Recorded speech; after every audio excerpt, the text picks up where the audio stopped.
মৌমিতা আজ শাড়ি পরেনি। গায়ে শুধু হালকা গোলাপি একটা ব্লাউজ আর ডার্ক সবুজ পেটিকোট। খোলা চুল, চোখে হালকা কাজল আর ঠোঁটে সেই চাপা হাসি। হাঁটার ছন্দে একটা আকর্ষণ ছিল, যেন কিছু বলতে চায়। আমি ফোনটা হাতে নিলাম। লক খুলেই দেখি গ্যালারিতে কিছু ভিডিও খুলে আছে, যেন একাকিত্বে কারো সঙ্গ খোঁজার চেষ্টা। আমি রঞ্জিত, পেশায় মেকানিক, ঘরে ঘরে গিয়ে ফ্যান, গিজার, ওয়াশিং মেশিন সারাই করি। পাশের পাড়ার কৌশিকদার বাড়িতে মাঝে মাঝে ডাক পড়ে। ওনার মা, শ্রীমতী কাকিমা, বেশ গম্ভীর ও ভদ্রমহিলা। কৌশিকদা সদ্য বিয়ে করেছে, নতুন বউয়ের নাম মৌমিতা। মৌমিতা দেখতে সুন্দরী, গায়ের রং ফর্সা, চোখে কাজল, মুখে কম কথা, কিন্তু উপস্থিতি মনে গেঁথে যায়। চলাফেরায় এমন এক অভিব্যক্তি যেন চোখ ফিরিয়ে নিলেও মন আটকে থাকে। সেদিন ছিল বিয়ের পরদিন। বাজারে গিয়ে শুনলাম, জানিস রঞ্জিত, কৌশিক নাকি ফুলশয্যা রাতেও বউয়ের কাছে ছিল না। আমি একটু চমকে বললাম, মানে? ওরা বলে গেল নাকি ঝুমার কাছে, সেই পুরনো প্রেম। ঝুমা পাশের পাড়ার মেয়ে, সুন্দরী, নিজেকে বেশ যত্নে রাখে। গায়ের অনেক ছেলের রাতের ঘুম ওর নামেই বাঁধা। শোনা গেল কৌশিক ফুলশয্যার রাতে ওর কাছেই ছিল। এই খবর শুনে আমার বুকটা কেমন ভার হয়ে উঠল। একদিকে নতুন বউ, পরনে রাঙ্গা গয়না, চাহনি ভরা অপেক্ষা, অন্যদিকে সে পড়ে আছে পুরনো অতীতে। পরদিন সকালে আমি কাজে গিয়ে দেখি মৌমিতা রান্নাঘরে। গায়ে নরম সাদা ব্লাউজ, ঘামের বিন্দু পর্যন্ত ওকে সুন্দর লাগছিল। পেছন থেকে ব্লাউজের ফিতেটা খোলা ছিল, যেন কারো সহানুভূতির জন্য একটা নীরব আহ্বান। কৌশিক রুটি সবজি খাচ্ছে, কিন্তু একবারও মৌমিতার দিকে তাকাচ্ছে না। মেয়েটা হালকা নিচু হয়ে কিছু দিচ্ছিল, কিন্তু কৌশিক যেন চোখ বন্ধ করে রেখেছে। শুধু মাথা নিচু করে বলল, আর একটু পর অফিসে যাব মা। কাকিমা মিটিমিটি হাসে, হয়তো কিছু টের পায় না, কিন্তু আমি বুঝি এই বাড়ির ভিতর কিছু একটা ঠিক নেই। আমি গেট পেরিয়ে বেরিয়ে যাচ্ছিলাম। হঠাৎ পিছন ফিরে দেখি মৌমিতা বারান্দার রেলিং ধরে দাঁড়িয়ে, চোখে এক অভিমানী নীরবতা। সেই চাহনিতে যেন বলা ছিল, যে আগুন আমার মধ্যে আছে তার তাপ কেউই অনুভব করছে না। সূর্যের আলোয় ঝুমার গায়ের ত্বকটা যেন আলো ছড়াচ্ছে। সকালের নাস্তা শেষ করে কৌশিক বাইকে চড়ে বেরিয়ে গেল। আমিও ভাবলাম একটু অনুসরণ করি, কাজের ছুতোয়। এক সময় দেখি কৌশিকদা একটা নির্জন জায়গায় গেছে, ধান ক্ষেতের পাশে খোলা একটা মাঠ, পাশে একটা আম গাছের ছায়া। আমি নিজেও সেদিকেই যাচ্ছিলাম। হঠাৎ দেখি ঝুমা আর কৌশিক ওখানে বসে। ঝুমা পড়েছে একটা হালকা হলুদ সালোয়ার, ওড়নাটা আলগা, চোখে গাঢ় কাজল, ঠোঁটে রঙের ছোঁয়া। ঝুমা চুপচাপ বসেছিল। হঠাৎ বলে উঠল, তুমি জানো, আমি এখনও তোমাকেই মনে করি। কৌশিক একটু থেমে বলে, তুমি জানো না, আমি বিয়ে করলেও আসল শান্তিটা তোমার সঙ্গেই খুঁজি। ঝুমা ওর কাছে একটু এগিয়ে আসে, হাতটা আলতো করে কৌশিকের কাঁধে রাখে। ওদের মাঝে যেন শব্দের চেয়ে অনেক বেশি কিছু বলা হচ্ছিল, চোখে চোখে। ঝুমা মাথা হেলিয়ে রাখে কৌশিকের কাঁধে, আর কৌশিক তার পিঠে হাত রাখে। মুহূর্তটা ছিল একদম নীরব, কিন্তু অনুভবে ভরা। আমি দূর থেকেই দেখছিলাম তাদের মাঝে দূরত্বটা হারিয়ে যাচ্ছে। কারো মুখে কোনো কথা নেই, কিন্তু বোঝা যাচ্ছিল এই মুহূর্তটাই তাদের কাছে বাস্তব। আমি আর দাঁড়ালাম না, চুপচাপ হাঁটা দিলাম। ভেতরে একটা চাপা কষ্ট হচ্ছিল, এটা কি ভালোবাসা না বাসনার ছায়া, ঠিক বোঝা গেল না। সেই দিন বিকেলে শ্রীমতী কাকিমা বললেন, কৌশিক তো কয়েক মাসের জন্য শহরে চলে গেল, নতুন চাকরি পেয়ে গেছে। আমি মাথা নাড়ালাম, কিন্তু মনে মনে ভাবছিলাম এই বাড়িটা যেন আরও একটু নিঃসঙ্গ হয়ে গেল। বিকেলে দেখি মৌমিতা রান্নাঘরের জানালার পাশে দাঁড়িয়ে মাঠের দিকে তাকিয়ে আছে। গায়ে ছাপা শাড়ি, মাথায় খোপা বাঁধা, গলার মঙ্গলসূত্রটা হালকা দুলছে বাতাসে। চোখে যেন অজানা এক শূন্যতা। কৌশিক যখন ছিল তখনও কথা বলতো না তেমন, আর এখন পুরো ঘরটাই যেন নিঃসঙ্গ হয়ে গেছে। রাতে আমি পাশের ছাদের ডিশ লাইনের অ্যান্টেনা ঠিক করছিলাম। তখন দেখি কৌশিকদের ঘরের জানালা দিয়ে হালকা নীল আলো আসছে। বিছানায় একা শুয়ে আছে মৌমিতা। ঘরের মধ্যে কোনো শব্দ নেই, শুধু হালকা বাতাসের আওয়াজ আর নিঃশ্বাসের ছন্দ। ওর পাশ ফিরার ভঙ্গিতে মনে হচ্ছিল শরীরটা নয়, বরং মনটাই যেন অস্থির হয়ে আছে। একটানা নিঃসঙ্গতা কারো ভিতর থেকে কিভাবে নড়ে ওঠে, সেটা মৌমিতার ওই নিঃশব্দ রাতেই টের পাওয়া যায়। মনটা কেমন যেন অস্থির হয়ে উঠেছিল। বারান্দার হাওয়ায় ওর শাড়ির আঁচলটা সরে গিয়েছিল। চোখ বন্ধ করেও ঘুম আসেনি, এটা দূর থেকেই বোঝা যাচ্ছিল। মনে হচ্ছিল মৌমিতার মনের ভিতরে কিছু একটা ঘুরপাক খাচ্ছে, না বলা অনুভূতির ঢেউ যেন নিজের সঙ্গেই লড়াই করছে। ওর মুখে ছিল না কোনো কথা, কিন্তু ভঙ্গিমায় ছিল এক রকমের একাকিত্ব, যেন কাউকে বলার মতো কিছু আছে, কিন্তু বলা যায় না। দূর থেকে দেখে আমার বুকটা কেমন করে উঠল জানি। এটা আমার জায়গা না, তবুও মানুষ তো, অনুভূতি আটকে রাখা সবসময় সম্ভব হয় না। রাতটা কেটে যায়। আমি নিশ্চিত শুধু আমিই না, মৌমিতারও ঘুম আসেনি সেদিন। সকালে পাশ দিয়ে যাচ্ছিলাম, দেখিও বারান্দায় দাঁড়িয়ে, চোখে ঘুম ঘুম ভাব, চুল এলোমেলো। আমাদের চোখ একবারের জন্য মিলেছিল, তাতেই মনে হলো কিছু একটা ভিতর থেকে বদলাচ্ছে। সেদিন দুপুরে দোকানে বসে থাকতেই ফোন এলো কৌশিকদার নম্বর থেকে। ওপারে শ্রীমতী কাকিমা বললেন, রঞ্জিত, ওপরের ঘরের ফ্যানটা ঘোরে না, বৌমার ঘুমানো মুশকিল হয়ে গেছে গরমে, তুই একটু দেখে যা। আমি বললাম, আসি কাকিমা, একটু পারেই যাচ্ছি। দরজা খুলল মৌমিতা, গায়ে সাদা প্রিন্টের একটা ঘরোয়া শাড়ি, খোলা গলায় বিনুনি ঝুলছে, চোখে ক্লান্তির ছাপ। আঁচলটা আলগা ছিল, তবুও ওর চোখের দিকে তাকিয়েই বোঝা গেল কিছু একটা চাপা কথার মতো জমে আছে। আমি বললাম, টেবিলটা একটু টানলে দাঁড়াতে পারবো। ও নিজেই টেবিলটা সরিয়ে দিল। আমি উঠলাম। ফ্যান খুলতে খুলতে টের পেলাম নিচে দাঁড়িয়ে ও আমার দিকেই তাকিয়ে আছে। মাঝে মাঝে চোখ নামায়, আবার চোখ আটকে রাখে। আমার শরীরে ঘাম, কাজের তাড়ায় তাড়াতাড়ি উঠতে গিয়ে হয়তো শার্ট একটি সরে গিয়েছিল, কিন্তু তখন মনে হচ্ছিল ঘরের বাতাসের থেকেও বেশি গাঢ় কিছু জড়িয়ে আছে। আমি নিচু হয়ে বললাম, বোর্ডে একটু কারেন্ট উঠছে, তবে ফিউজ টানলেই ঠিক হয়ে যাবে। মৌমিতা বলল, আপনি জল খাবেন? আমি বললাম, না, হয়ে গেলে চলে যাব। তবুও সে রান্নাঘরে গিয়ে জল এনে টেবিলে রাখল। ফ্যান চলতে শুরু করল, ঘরে একটু হাওয়া নড়ল, কিন্তু আমাদের মাঝের নীরবতাটাও যেন হালকা করে কেঁপে উঠল। নামার সময় ভারসাম্য হারিয়ে জানালার গ্রিল ধরে ফেললাম। নিচে তাকিয়ে দেখি মৌমিতা এক দৃষ্টে তাকিয়ে আছে, চোখে কোনো সংকোচ নেই, এক ধরনের নীরব ইঙ্গিত আছে। আমি শুধু বললাম, হয়ে গেছে, যাই তাহলে। মৌমিতা থেমে বলল, একটা জিনিস বলবো? আমি ঘাড় নাড়িয়ে বললাম, হ্যাঁ বলেন। ও একটু থেমে বলল, আমার ফোনটা মাঝে মাঝে হ্যাং করে, কিছু কিছু জিনিস নিজে থেকেই চালু হয়ে যায়, আপনি একটু দেখে দেবেন? আমি ফোনটা নিলাম। লক খোলার পর দেখি গ্যালারিতে কয়েকটা ভিডিও চলতে শুরু করেছে। শব্দ নেই, কিন্তু স্ক্রিনের দৃশ্য দেখে আমি থমকে গেলাম। কিছুটা সময় চুপ করে রইলাম, তারপর অন্য স্ক্রিনে চলে গিয়ে বললাম, এই যে এখানে কয়েকটা অ্যাপ খোলা ছিল, ওগুলোতেই সমস্যা হচ্ছিল। মৌমিতা মাথা নাড়ল, চোখে কোনো অস্বস্তি ছিল না, বরং মুখে ছিল এক টুকরো শান্ত হাসি। বলল, তাহলে ঠিক হয়ে যাবে তো? আমি বললাম, হ্যাঁ ঠিক থাকবে, শুধু খেয়াল রাখবেন ভুল করে যেন আবার এসব খোলা না থাকে। মৌমিতা মৃদু হাসিতে বলল, আচ্ছা, মনে রাখব।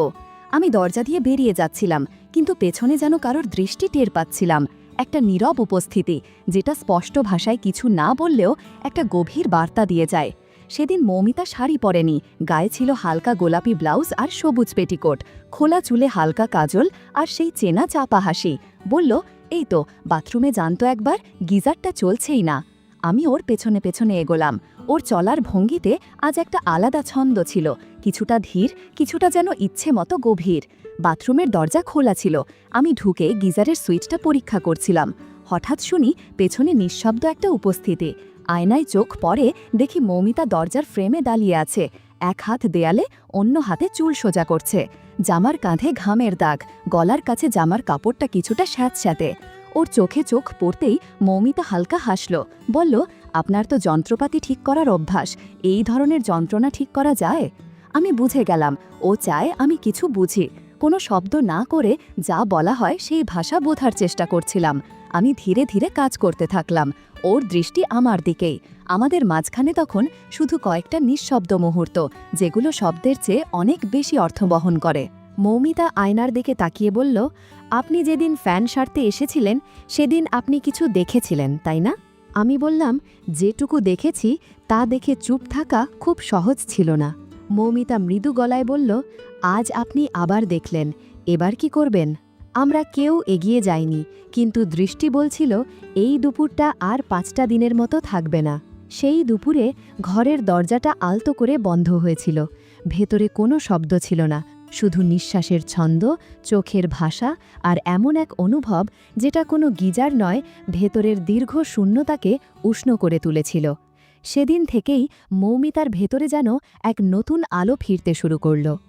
এক দুপুরে আমি মাঠে কাজ করছিলাম, গায়ে ঘাম, হাত মুখে কাদা। হঠাৎ মনে হলো কেউ তাকিয়ে আছে। দূরে তাকিয়ে দেখি ঝুমা জানালার ফাঁক দিয়ে চেয়ে আছে, চোখে কৌতূহল নয়, যেন তার চেয়েও কিছু গভীর। আমি চোখ নামিয়ে নিলাম, কিন্তু বুঝে গেছিলাম ও একা, একা শুধু শরীর নিয়ে নয়, মনটাও যেন দীর্ঘ সময় ধরে চাপা পড়ে আছে। এরপর কয়েকদিন কেটে যায়। ভাবলাম হয়তো ভুল ভেবেছি, কিন্তু একদিন সন্ধ্যায় সাইকেল নিয়ে যাচ্ছিলাম, হঠাৎ ঝুমার ডাক, এই রঞ্জিতদা, একটু আসবেন? আমি থামলাম, ভাবলাম কিছু দরকার পড়েছে হয়তো। গিয়ে দেখি মুখে মৃদু হাসি, বলল, ভেতরে আসুন, একটু কথা বলতে চাচ্ছিলাম। বাড়িতে কেউ নেই আজ, ইদানিং কারো সাথে মন খুলে কথা বলার সুযোগ হয় না। ঝুমা এক গ্লাস জল এনে আমার সামনে বসে পড়ল। আমি বললাম, সব ঠিক তো?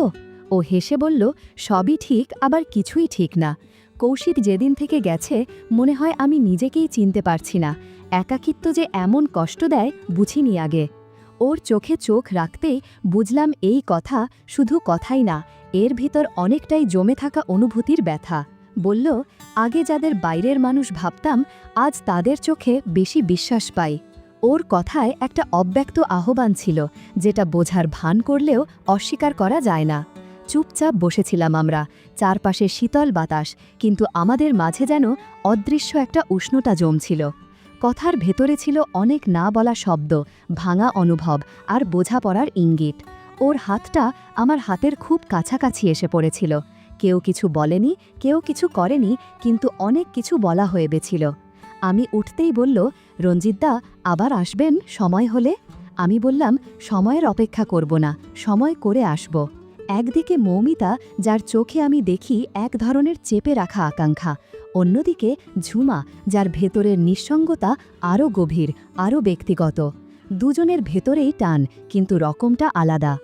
এক দুপুরে হঠাৎ ঝুমার ফোন, আপনি বাড়ির কাছে আছেন, একটু আসবেন? কথা ছিল না, কিন্তু মনটা আজ ভার লাগছে। সব ফেলে ছুটে গেলাম।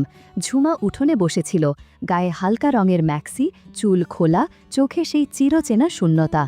আমি পাশে বসতেই ওর মাথাটা ধীরে আমার কাঁধে এলো। ও চুপ ছিল, আমি কিছু বলিনি, শুধু বুঝেছিলাম এই নীরবতা অনেক শব্দের চেয়েও গভীর। ও আমার হাতটা আলতো করে ধরল, বলল না কিছু, কিন্তু দৃষ্টি দিয়ে অনেক কিছু জানিয়ে দিল। আমরা কিছু সময় একসাথে বসেছিলাম, কথা কম, অনুভব বেশি। ঘরের জানালায় নরম আলো, বাতাসে এক ধরনের শান্ত স্পর্শ। সেই মুহূর্তটা ছিল খুব ব্যক্তিগত, কিন্তু এতটাই নীরব ও সংবেদনশীল যে ভাষা দিয়ে বোঝানো যায় না। যখন আমি চলে আসছিলাম, ঝুমা বলল, আজ তুমি ছিলে, তাই দিনটা ভালো কেটেছে, আবার আসবে তো? আমি মাথা নাড়িয়ে বললাম, অবশ্যই আসব। কিন্তু সেই রাতেই হঠাৎ একটা হোয়াটসঅ্যাপ এলো। মৌমিতা লিখেছে, ঘুম আসছে না, ফ্যানটা কাল একটু দেখে যাবেন। আমি জানতাম ওর ফ্যান ঠিকই আছে, তবে আরও ভালো জানতাম ভেতরের কিছু হয়তো এখনও জট পাকিয়ে আছে। রাতের দিকে গেলাম ওদের বাড়িতে। চারদিক নিঃশব্দ, অদ্ভুত এক শান্ত পরিবেশ। দরজা খুলতেই দেখি মৌমিতা দাঁড়িয়ে আছে, গায়ে হালকা রঙের সিল্কের শাড়ি, আঁচল নেই, মুখে একটা চাপা হাসি। নরম গলায় বলল, আপনি তো সবার সবকিছু ঠিক করেন, আমারটা একটু দেখবেন না? আমি ভেতরে ঢুকে দরজাটা টেনে দিলাম। ও ঘুরে দাঁড়াতেই চুলের খোপাটা খুলে পড়ল, চুল ঢলে পড়ল পিঠ জুড়ে। আমি ধীরে ধীরে কাছে এগিয়ে গেলাম। আমার পাশে এসে বসতেই ওর হাত আমার কাঁধে। আমরা দুজনেই চুপ, কিন্তু দৃষ্টিতে চলছিল বোঝাপড়া। সেই রাতের নিঃশব্দতায় আমাদের ভেতরের কথাগুলো যেন আরও কাছাকাছি এনে দিল। রাত গভীর হচ্ছিল, আর আমাদের মধ্যকার দূরত্ব যেন কমে আসছিল ধীরে ধীরে।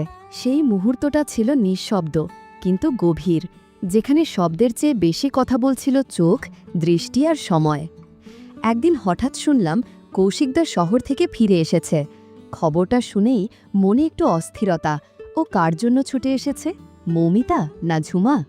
আমি ওদের বাড়ির গেট পেরিয়ে ঢুকতেই ওর সঙ্গে মুখোমুখি। কৌশিকদা খুব একটা বদলায়নি, তবে চোখে মুখে ক্লান্তির ছাপ। আমায় দেখে হেসে বলল, এই রঞ্জিত, কেমন আছিস রে, কতদিন পরে দেখা? আমি হেসে বললাম, ভালোই আছি দাদা, আপনি কেমন? বলল, শহরের জীবন অনেক আলাদা, এখানে ফিরে মনে হয় আবার যেন শ্বাস নিতে পারছি ঠিক করে। আমরা বারান্দায় বসলাম। ঠিক তখনই মৌমিতা জল এনে দিল। সেই মুহূর্তে আমি স্পষ্ট বুঝলাম, যাকে কৌশিক রেখে গিয়েছিল সে আর আগের সেই মেয়েটি নেই। মৌমিতার মুখে এখন এক অন্যরকম আলো, চোখে যেন গভীরতা, আর শরীরী ভাষায় আত্মবিশ্বাসের ছাপ। ওর চলনে এসেছে এক ধরনের ধীর ভার, যেন অনেক কিছু বুঝে নেওয়ার পর পাওয়া বোঝাপড়া।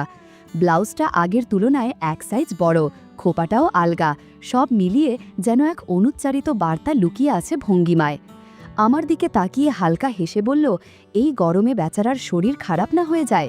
আমি বুঝলাম এই কথা শুধু কথার জন্য না, যার সঙ্গে ও সময় ভাগ করেছে সে বোঝে এর ভিতরের ইশারা। কৌশিক হয়তো বুঝবেই না। আমি চোখ নামিয়ে জল খেলাম। বেরিয়ে আসার সময় দেখি মৌমিতা দরজায় দাঁড়িয়ে, কৌশিক তখন ফোনে ব্যস্ত। মৌমিতা নিচু গলায় বলল, আপনি তো এখন আগের চেয়ে অনেক চুপচাপ হয়ে গেছেন রঞ্জিত, আপনি কি এখন সময় দেন অন্য কোথাও? আমি হাসলাম, আমার সময় এখন কেবল যার সত্যিই প্রয়োজন তার জন্যই থাকে। ও চোখে চোখ রেখে বলল, তাহলে আমার দরকার হলে জানাবো। ঝুমার ফোন এলো এক সন্ধ্যায়, ছোট করে বলল, এখন আর বাড়িতে না, দেখা হবে ক্ষেতের পাশের সেই ছোট সেলো ঘরটায়, অনেক নিরিবিলি। আমি হেসে বললাম, ঠিক আছে, কিন্তু বেরিয়ে আসার সময় মনে হচ্ছিল দরজার ফাঁক দিয়ে এখনও যেন ওর চোখের সেই চাহনি আমায় থামিয়ে রাখতে চাইছে। সন্ধে তখন নামছে, আমি এক চায়ের দোকানের সামনে দাঁড়িয়ে আছি। হঠাৎ দেখি রাস্তা দিয়ে ঝুমা আর কৌশিক হাঁটছে। ঝুমার হাঁটায় এখন এক অন্যরকম আত্মবিশ্বাস, চোখে সেই চেনা অভিব্যক্তি নেই, আছে একরকম স্থিরতা। কৌশিক কিছু একটা বলছে আর ঝুমা হালকা হেসে যাচ্ছে, তবে সেই হাসির মানে কৌশিক জানে না, আমিই জানি। আমি একটু দূরে থাকতেই ওদের চোখে পড়লাম। কৌশিক ডাক দিল, এই রঞ্জিত, আয় ভাই এই দিকে। আমি এগিয়ে গেলাম। ঝুমা মৃদু গলায় বলল, আজকাল তো আপনাকে দেখা যায় না, কোথায় ছিলেন এতদিন? আমি হালকা হাসলাম, এই তো এখানে সেখানে কাজে ব্যস্ত। ঝুমা এক চঞ্চল হাসি হেসে বলল, আপনার মতো মানুষকে তো অনেকে খুঁজে নেয়, প্রয়োজনও তো হয় মাঝে মাঝে, তাই না?